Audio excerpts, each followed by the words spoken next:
in the land of grills where we make it happen. The Pitboss Phoenix, folks. We're doing pellets and charcoal all at the same time. And we're using a different kind of pellet, folks, that's made out of pecan shells.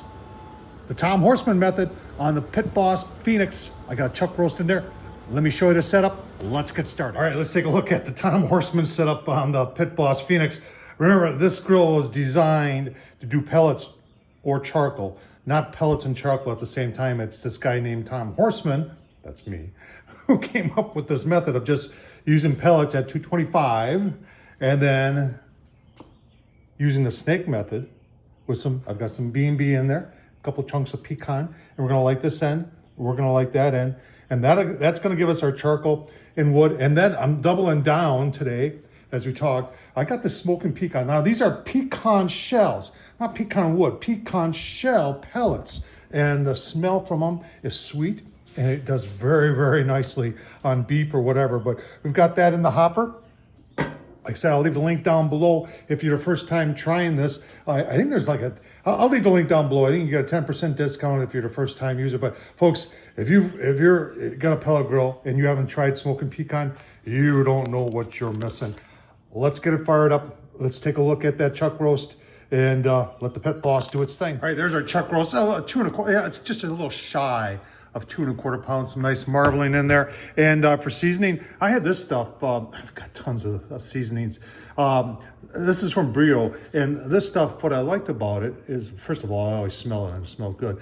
But they got sea salt, paprika, celery seed, brown sugar, dehydrated coffee. I knew I could smell coffee in there, and that's going to give it a nice, and garlic and onion powder and all the other stuff. I didn't realize when they use coffee in it that it's instant coffee. Yeah, molasses powder. There's a lot of good stuff in there. Smell is very good. So this should be very, very good. A good compliment for all the smoke that we're going to put on there. Now we will spritz it once or twice during it. Remember, the smoke likes to stick to cold, damp meat. So no probe. I just know that this is going to take. We're going to have to take it up to 205 internal. That's, you know, we'll take it up to probably 165-ish, and then we'll wrap and turn things up, because at that point it's not going to take any more smoke. And then we want to get it tender. We want to be able to pull it apart. Chuck roasts are always been my nemesis when it comes to doing that, and sometimes you got to take it a lot higher than 205 internal in order to get that. Let's get it out. Right, like I said, I'm starting the snake method on both sides. Got a starter cube in there, and then if you noticed, those are those pecan shells I was talking about. The smoking pecan people sent me some of those so you can visualize what it is. That was a waste product years ago until they decided that they could grind them up, and with pressure and steam, they could turn it into pellets. In fact, I'll tell you what, yeah, those are them right there. Yeah, that's just pecan shells. That's not pecan wood, that's pecan shells. And the smell from it when it's burning, even at higher temps, above 300, it's the sweetest smell, folks. Try it just once and you're gonna say, oh man, I gotta have some more of that smoking pecan. Really good stuff. The smoke's rolling. I can smell that sweet smell from the pecan, smoking pecan. Looks like our snake method is taken. There's the setup. We're gonna let this go for several hours, and we'll give you a look-see along the way. It is supposed to rain, so we'll see if we stay out here or if we bring things inside a little bit into the garage.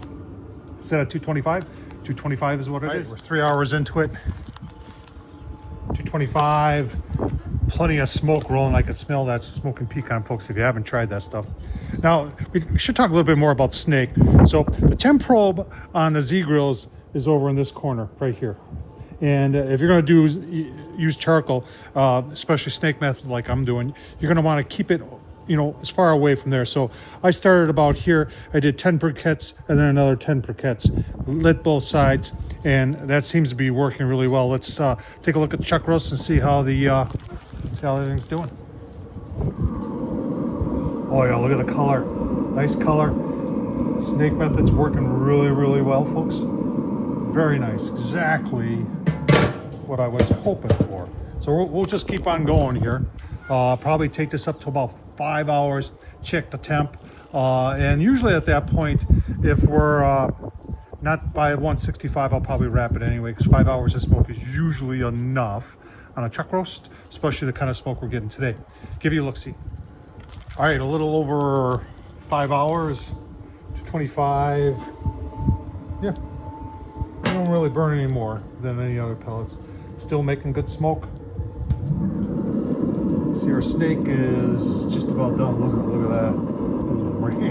Let's take a temp and see what it is. All right, looking for, well, I don't know what I'm looking for here. 165 at least in order to wrap. Oh, look at that. 187, 188, 189. Definitely ready to wrap.